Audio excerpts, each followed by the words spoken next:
On a cold morning under a gray sky, Ethan arrived at the old church with his hood pulled low and his headphones pressed tight over his ears. He was 19, angry at the world, tired of being judged and convinced that his life had already been bent out of shape beyond repair. Community service had brought him here, not choice. He was supposed to help fix the leaking roof of a small neighborhood church that looked as weary as he felt.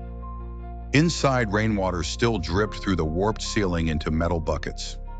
The sanctuary was almost empty, except for a few faithful people who kept showing up anyway, even when the building felt like it might give way.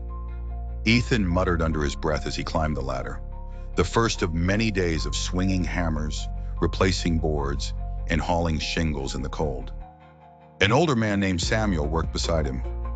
Samuel was the church caretaker, quiet and steady, with rough hands and a patient voice.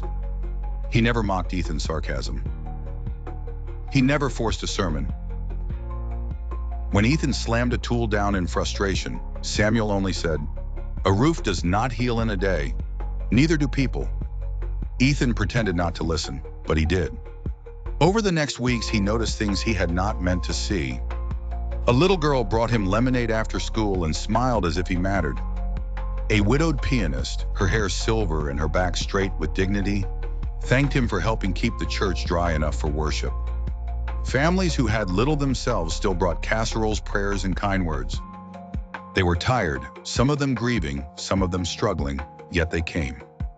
And with every visit, Ethan felt something troubling and beautiful at once. While he was repairing the church, the people there were quietly repairing him. Samuel began teaching him more than carpentry. As they patched damaged wood, Samuel spoke about grace. God often works through ordinary hands, he said. A nail driven straight, a board set firm, a meal shared, a burden carried. Ethan had spent so long expecting condemnation that kindness felt almost painful. But it opened him. Then came the storm. That evening, the thunder rolled across town like a warning. The roof was not finished. The unfinished section rattled under the wind, and water began pouring into the sanctuary while the church gathered for prayer.